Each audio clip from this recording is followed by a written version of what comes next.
પાઠ 2 post office, જેના લેખક છે ગૌરીશંકર જોશી. ધૂમકેતુ. ગૌરીશંકર જોશી, ગોવર્ધનરામ જોશી. ધૂમકેતુનો જન્મ સૌરાષ્ટ્રના વીરપુરમાં થયો હતો. ઈસવીસન 1920માં અંગ્રેજી સંસ્કૃત વિષયો સાથે સ્નાતક થયા. ગોંડલ રાજ્યની રેલવે ઓફિસમાં તેમજ પછી ગોંડલની હાઈસ્કૂલમાં નોકરી કરી. ઈસવીસન 1923થી અમદાવાદમાં સ્થાયી થયા. બાળપણમાં સાંભળેલી વાર્તાઓ, બાલ્યાવસ્થાનો વાંચન શોખ, શ્રીમાન નથુરામ શર્માના આશ્રમનું પુસ્તકાલય, આસપાસની પ્રકૃતિ આદિ ધૂમકેતુના સાહિત્ય સર્જનના પ્રેરક બળો હતા. નવલિકા, નવલકથા, નિબંધ, ચરિત્ર, નાટક એમ વિવિધ સાહિત્ય સ્વરૂપોમાં તેમણે કરેલા ખેડાણથી ગુજરાતી સાહિત્ય સમૃદ્ધ થયું છે. ટૂંકી વાર્તાના સ્વરૂપ ઘડતરમાં તેમનો મહત્વનો ફાળો રહ્યો છે.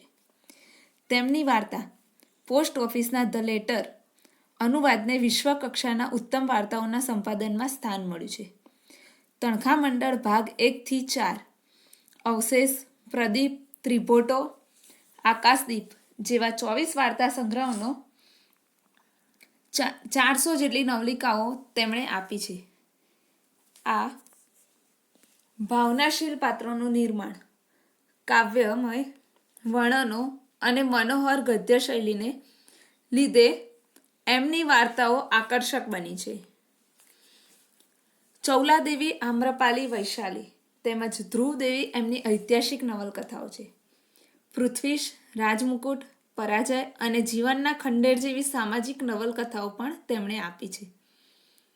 જીવનપદ, જીવન તરંગ અને જીવન નરંગ તેમની આત્મકથાના પુસ્તકો છે. જીવનચક્ર, પગદંડી, જીવન વિચારણા વગેરે એમના નિબંધ સંગ્રહો છે. એકલવ્ય અને બીજા નાટકો તેમજ ઠંડી ક્રૂરતા અને બીજા નાટકો એમના નાટ્ય સંગ્રહો છે. રણજીતરામ સુવર્ણચંદ્રક મળેલો છે.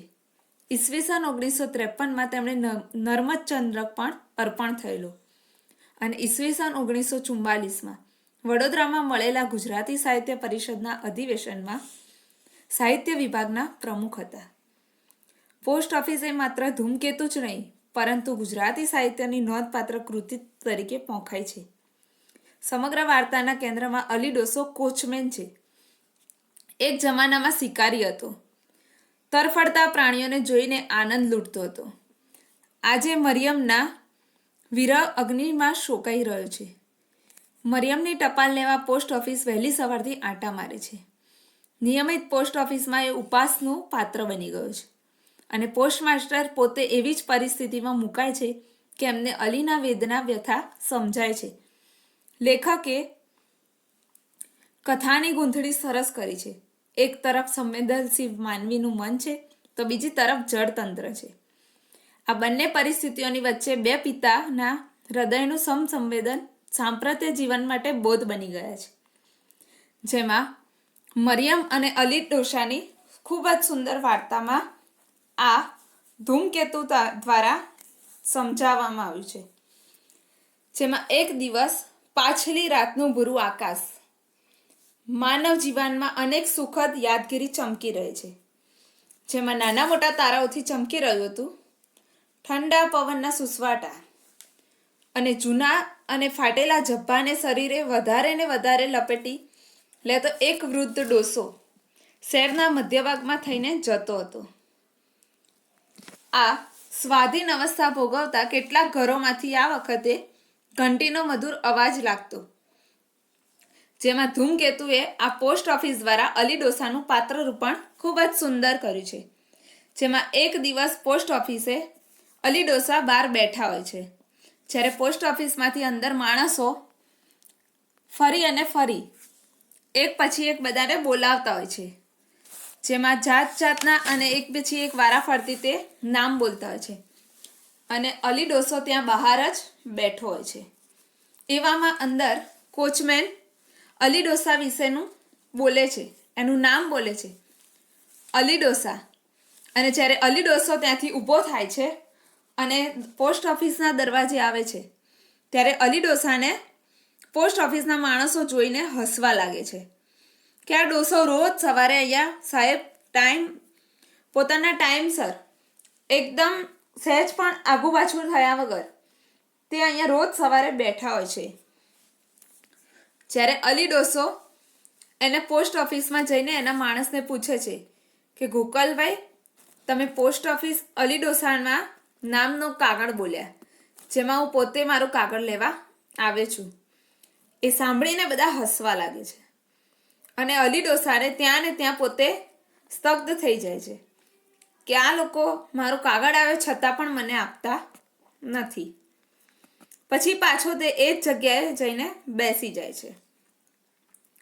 આમ એક પછી એક અલી ડોસો રોજ છે ત્યાં આવી જાય છે. ત્યારે પોસ્ટ ઓફિસના માણસ એવું કહે છે કે સાહેબ, આ એક ગાંડો ડોસો છે. તે પોતાનું કાગળ લેવા હંમેશા એક પછી એકના દિવસે રોજે ને રોજ એ પોતાના ધક્કા ખાય છે અને આનું નામ જ અલી ડોસો છે. સાહેબ વિચારમાં પડે છે કે અલી ડોસો. ત્યારે અલી ડોસા વિશેની વાત કરવામાં આવે છે તો અલી ડોસો એક શિકારી હતો. જ્યારે તે પોતે પહેલાના સમયમાં ખેતરોમાં શિકાર કરતો હતો અને તે શિકારી હતો, તેથી શિકારમાં ખૂબ જ હોશિયાર. અને તે કોઈ પણ જગ્યાએ, કોઈ પણ ખેતરમાં કે કોઈ પણ સંકાયેલ શિકારી, એટલે કે કોઈ પણ જગ્યાએ જેને કોઈ પણ શિકાર દેખાય તે પોતે જ કરી લેતો હતો. અને રોજ ને રોજ તે એક ને એક શિકાર કરતો હતો. અને એક દિવસ તે જંગલમાં ગયો અને એક સસલા પર તેની દ્રષ્ટિ પડી, તો એ સસલાનો શિકાર કરવા ગયો. તો આ રીતે અલી એક પછી એક બધા શિકારીનો શિકાર કરતો અને શિકારીઓ ઘણા બધા, જેમાં અલી ડોસો ખૂબ જ મોટો શિકારી હતો. આમ એ અલી ડોસાને એક પછી એક દિવસે જ્યારે સાંજ પડી અને સંધ્યાકાળ થયો, ત્યારે શિકારી પોતે બીજી જગ્યાએ જવા લાગ્યો અને તેને એની પોતાની દીકરી મરિયમ વિશે વિચાર આવ્યો. અને મરિયમના વિચારમાં તેને વિચાર આવ્યો કે મરિયમ, મારી પુત્રી, જે ઘણા દિવસોથી એના કોઈ પણ સમાચાર મને મળ્યા નથી. મરિયમ એક આર્મી મેન, એનો પતિ લશ્કરમાં હતો. જ્યારે લશ્કરી હતો ત્યારે મરિયમ કોઈ પણ જગ્યાએ એના કોઈ પણ સમાચાર અલી ડોસા સુધી પહોંચ્યા નહોતા. તેમ છતાં અલી ડોસો પોતે શિકારી હતો, પણ એક દિવસ એને વિચાર આવ્યો કે હું રોજ ને રોજ તો શિકાર કરું છું, છતાં પણ મારે હજી મરિયમના મારે કોઈ સમાચાર નથી. ફરી તે પાછો રોજ પોસ્ટ ઓફિસે જાય છે અને આમ એક દિવસ અલી ડોસાને પોતાની મરિયમની ખૂબ જ યાદ આવે છે. પણ મરિયમ જ્યારે પોતાના સાસરે ગઈ ત્યારથી અલી ડોસો ખૂબ જ એકલો પડી ગયો અને અલી ડોસો એ મરિયમની યાદોમાં એક જંગલમાં અને કુદરતી વાતાવરણ વચ્ચે એ પોતાની હૂંફ સાધવા બેઠો. એ હૂંફ સાધી ત્યારે પોતે જ વિચારવા માંડ્યો કે એક વાર તો મારી મરિયમનો પત્ર આવશે જ. ત્યારે મરિયમ પોતે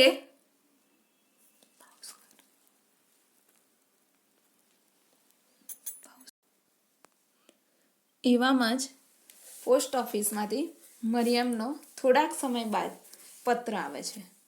જ્યારે અલી ડોસાએ પોસ્ટ ઓફિસના માસ્ટરને કીધું હોય છે કે એક દિવસ જ્યારે અલી ડોસો ખૂબ જ રડતો રડતો પોસ્ટ ઓફિસમાં પ્રવેશે છે અને સાહેબને કહે છે કે હવે મને મારી મરિયમનો પત્ર આવશે તો મને જરૂર આપજો. એવામાં પોસ્ટ માસ્ટર ગુસ્સે થઈ જાય છે અને કહે છે કે શું તું ગાંડો થઈ ગયો છું કે આવી રીતે ગાંડા કાઢે છે, અને તારી મરિયમનો પત્ર તો આવતો જ નથી ઘણા સમય સુધી. અને પછી અલી ડોસો પાછો જતો રહે છે.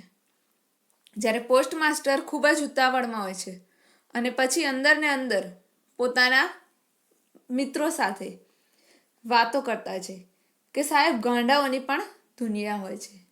જ્યારે અલી ડોસો પોતે તો શિકારી હતો, પણ શિકારી જ્યારે એણે શિકાર કરવાનું છોડી દીધું ત્યારે એને પોતાની મરિયમ યાદ આવે છે. કે હજી મારી મરિયમના કોઈ સમાચાર નથી. અને ઘણા સમય થાય છે, 2-3 મહિના જેવું. એ 2-3 મહિના સુધી રાહ જોતો હોય છે. અને એક દિવસ તેઓ પોસ્ટ ઓફિસમાં પોસ્ટ માસ્ટરને મળે છે અને કહે છે કે સાહેબ, તમે હવે એક મારું કામ કરજો કે જ્યારે મારી મરિયમનો પત્ર આવે ત્યારે મારી કબર સુધી તમે પહોંચાડી દેજો.